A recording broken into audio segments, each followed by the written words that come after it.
Il est grand temps de vous informer, monsieur, madame, bienvenue à cette grande édition d'information.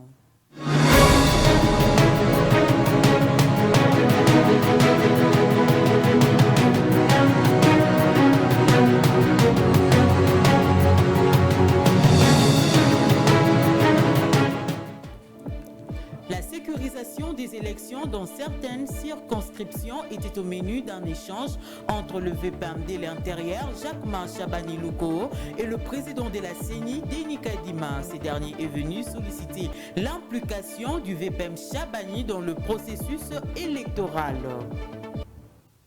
Une fois de plus encore, bienvenue. Ouvrons cette actualité par le ministre de la Justice, garde-sceau, maître Constant Moutamba, a présenté les axes prioritaires sur la réforme de l'appareil judiciaire en ce qui concerne le désengorgement de prisons. Constant Moutamba estime qu'il est question de réduire le nombre de prévenus plutôt que de construire de nouvelles prisons. Suivez. En fait, la question ici ne consiste pas à construire une autre prison. Parce que vous pouvez construire une prison de 100 000 places, mais on aura 150 000 prisonniers. On aura 200 000 prisonniers. Et puis, on va encore créer à la surpopulation carcérale. Le vrai problème ici, c'est qu'il faut réduire systématiquement les nombres de prévenus au sein de nos prisons. Parce qu'aujourd'hui, seul à Makala, vous avez 85% des prisonniers qui sont des prévenus. Seuls 15%, 12 à 15% sont des condamnés. Du coup, ça met en difficulté le gouvernement à pouvoir agir. Par exemple, nous avons une grande main-d'œuvre sur tous ces jeunes que vous appelez Koulouna, mais peuvent faire des champs. Mais comment l'État va les envoyer à faire les champs sans décision de justice? C'est impossible.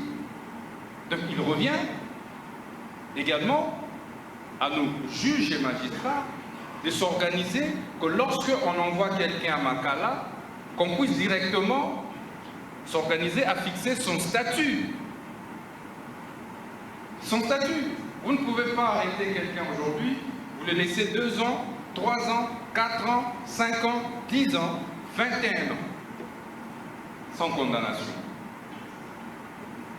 En considérant qu'il s'agit de la responsabilité de l'État. Alors qu'est-ce que nous avons fait dans les nouvelles réformes? C'est que nous allons donner plus de possibilités aux directeurs de prison de pouvoir évaluer et juger la régularité des détentions. En ce moment, lorsque la détention est irrégulière, quelqu'un peut rentrer chez lui et on met en place des systèmes de bracelet électroniques, etc. Donc c'est des réformes qui sont déjà prêtes et d'ici la semaine prochaine, elles vont devoir faire l'objet des discussions. Prenons cette actualité en offre où le vice-premier ministre en charge de l'Intérieur, Jacquemin Chabani-Louko, a convaincu ce jeudi 26 septembre 2024 les députés provinciaux de ne pas boycotter le plénière à la rentrée parlementaire de ce lundi dans les 26 provinces de la RDC, malgré les retards de 7 mois enregistrés de leur paiement, de leur émolument sur le VPM a pris leurs revendications en considération. Il promet de le présenter au 15e Conseil de ministres prévu pour ce vendredi 27 septembre 2024 afin d'obtenir des réponses rapides.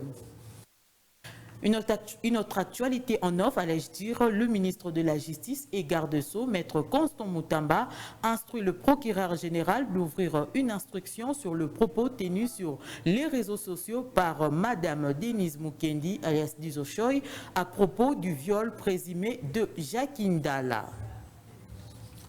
Comme je l'ai évoqué au sommaire, la sécurisation des élections dans certaines circonscriptions était au menu d'un échange entre le VPM de l'Intérieur, Jacquemin Chabani-Louko, et le président de la CENI, Denis Kadima. Ces derniers est venu solliciter l'implication du VPM Chabani dans le processus électoral. Suivez. La sécurisation des élections dans les circonscriptions où les votes avaient été annulés pour raison de fraude électorale et pour raison d'insécurité a été au centre d'un échange jeudi entre le VPM de l'Intérieur et Sécurité et les présidents de la Commission électorale nationale indépendante à Kinshasa.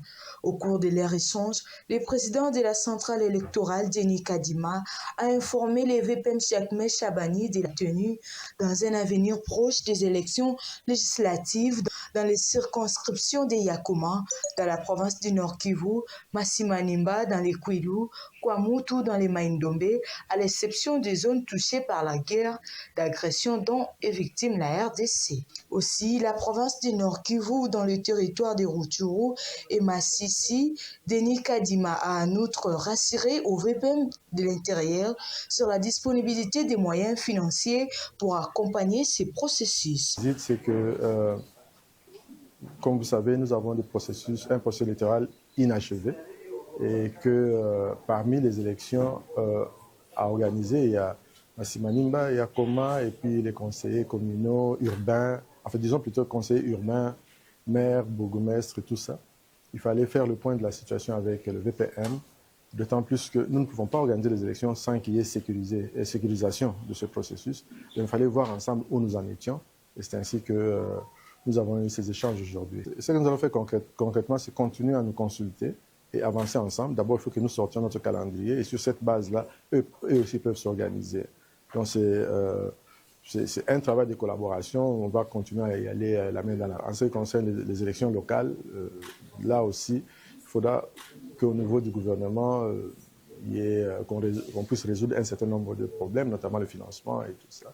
Mais au moins, nous voulons avancer un peu plus systématiquement qu'avant. Absolument, nous ne pouvons pas aller aux élections sans qu'il y ait la police. Vous savez que c'est une compétition, tout le monde veut gagner, il faut qu'il y ait de l'ordre. Parlant de la fonction publique, la première ministre Judith Suminwa Tuluka a officiellement présidé ce jeudi 26 septembre 2024 à la publication de l'annuaire alphabétique et numérique de cadres et agents du service public de l'État. Cette initiative est un fruit du fichier de référence de l'administration publique. Le vice-premier ministre et ministre en charge de la fonction publique, Jean-Pierre Liaou, a souligné l'importance de cet annuaire comme un instrument de gestion indispensable.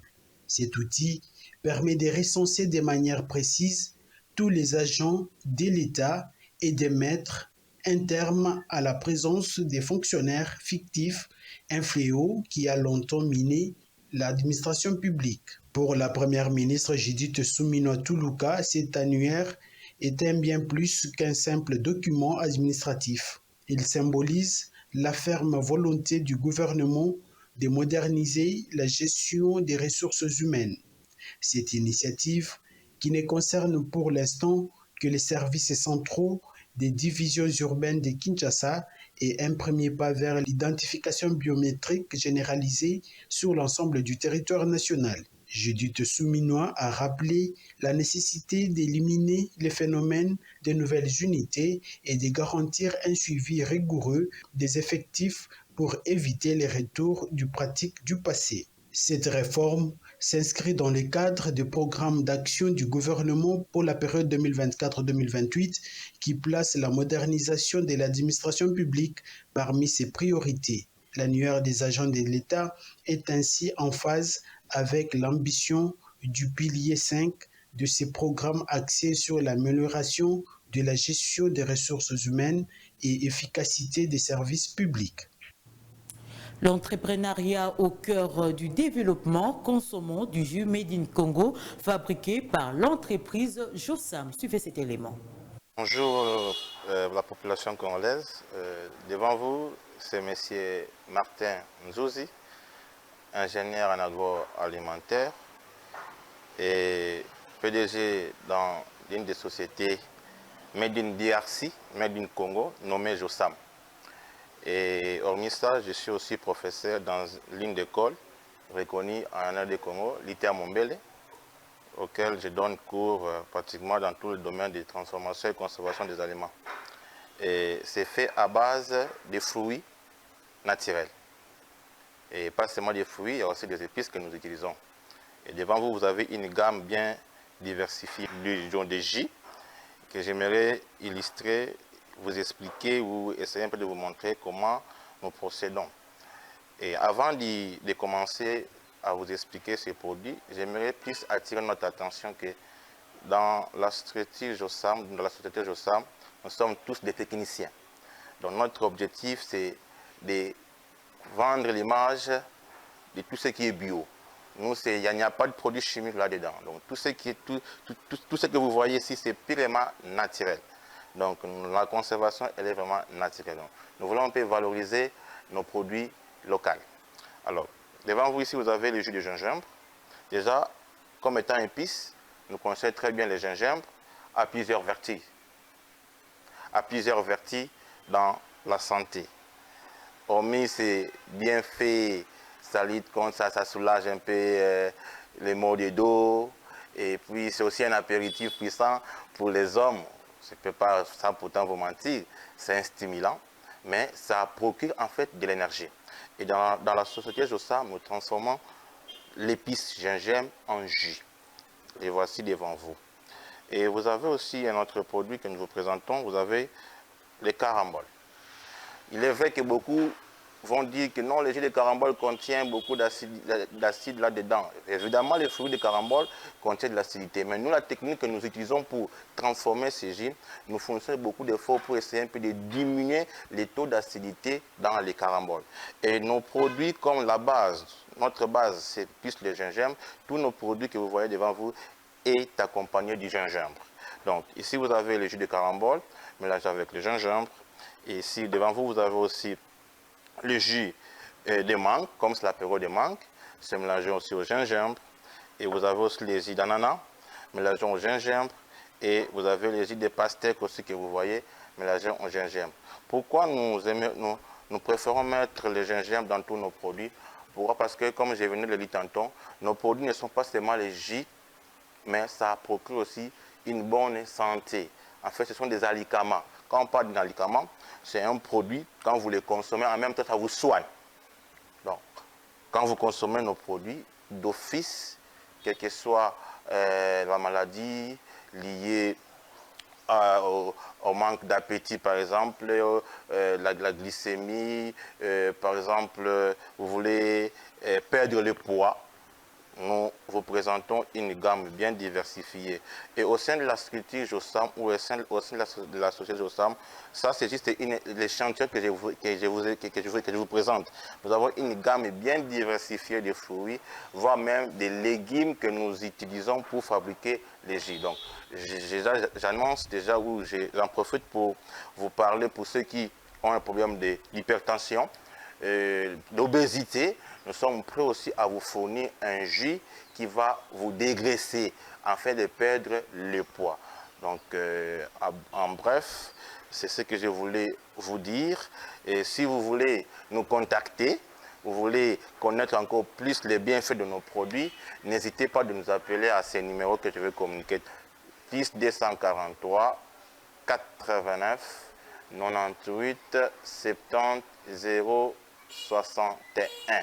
C'est le 089 544 33 et puis 36. Donc 089 544 33 et puis 36. Nous faisons le livraison à domicile. Si vous en avez besoin, il suffit de nous contacter. C'est le numéro que je venais de vous communiquer. Nous passerons pour vous livrer les produits. Actuellement, nous livrons ces produits à Kitambo Magasin. Et si la route qui mène vers Pompage, il y a une alimentation à votre gauche chez Frédéric. L'alimentation chez Frédéric. Quand vous y entrez, vous trouverez nos produits. Et en face de Kin Marché, il y a aussi un shop Lumière. Nous livrons aussi nos produits sur place. Donc, pour le reste, si vous avez besoin que nous puissions venir vous livrer les produits sur place, nous sommes disposés à venir vous livrer les produits à la maison. Rendons-nous en province, cette fois-ci dans le Congo central, où le gouverneur de la province du Congo central, Grace Bilolo, a reçu en audience ce jeudi 26 septembre 2024 dans son cabinet de travail le révérend docteur Joël Kovunambongi, président provincial des églises du Christ au Congo et CC en cycle récemment élu, venu lui présenter ses civilités et lui informer sur la cérémonie d'installation de la nouvelle équipe dirigeante de l'ECC au Congo central qui se tiendra ce 12 octobre 2024. Suivez. Le nouveau président provincial de l'Église du Christ au Congo, ECC Congo Central, récemment élu, révérend Dr Joël Kuvuna Mbongi, accompagné de son vice-président, révérend pasteur Pepe Gombo, a rendu une visite de courtoisie le jeudi 26 septembre, courant à l'autorité des provinces, grâce à Nkwanga Maswangi Bilolo dans son cabinet de travail. Au menu, outre les civilités, le révérend Dr Joël Kuvuna a saisi cette occasion pour échanger avec l'exécutif provincial autour de la cérémonie de l'installation de la nouvelle équipe dirigeante de l'ECC Congo Central le 12 octobre prochain. Nous avons été voir l'autorité provinciale. Les seigneurs l'a élevé dans cette province et depuis lors, nous avons pensé venir aussi le féliciter pour l'élévation que le Seigneur lui a accordée. Mais aussi, nous avons pensé venir lui remettre personnellement notre invitation pour notre cérémonie de l'installation officielle qui aura lieu ici à Matadi le 12 octobre au temple de Laborde. C'est là qu'il y aura notre présentation officielle comme président et vice-président de l'Église du Christ au Congo central. Il s'est dit être prêt à participer à cette cérémonie personnellement. Et nous sommes déjà heureux de savoir qu'il sera avec nous. L'Église étant l'un des partenaires de l'État congolais dans les redressements de la société, l'ECC s'engage à accompagner le gouvernement provincial que dirige grâce Nkwanga Maswangi Bilolo. L'Église n'a pas un pays et l'État un autre pays. En fait, l'Église est là pour encadrer le pouvoir politique. Donc, il n'y a pas un monde pour le religieux, un monde pour les laïcs. Donc l'Église est là pour accompagner l'autorité de l'État. Et c'est là le rôle de l'Église.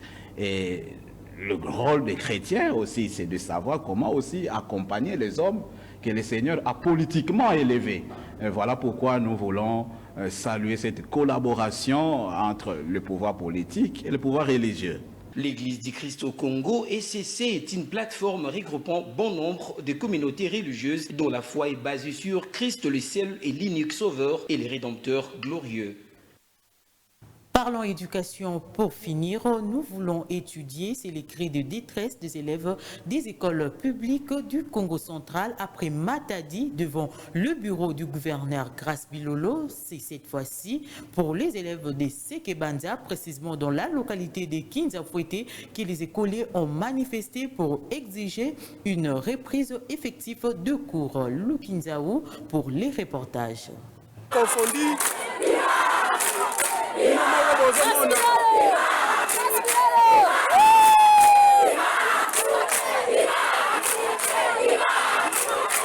Les élèves des différents secteurs de la province du Congo central expriment leur solidarité aux enseignants et exigent l'amélioration de leurs conditions de travail. Depuis le début de cette 4e semaine de cours par rapport au calendrier officiel, les Bleus-Blancs envahissent régulièrement les rues pour exprimer leur mécontentement face à la persistance de la grève des enseignants. Depuis la rentrée scolaire le 2 septembre dernier, les cours ne se donnent pas dans les écoles publiques du Congo central. Ici, à Kinzafouete par exemple, seuls les enseignants de l'école primaire reçoivent les élèves. Par contre, les professionnels de la CRE de l'enseignement de base et du secondaire ne se présentent à l'école que pour signer la présence et repartir. Ces derniers exigent une amélioration de leurs conditions de travail.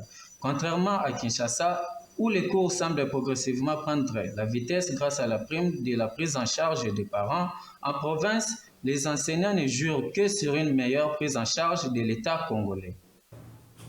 Ce journal est complètement terminé. Merci à vous de l'avoir suivi et bonne suite de programme sur Rupture Télévision. Au revoir.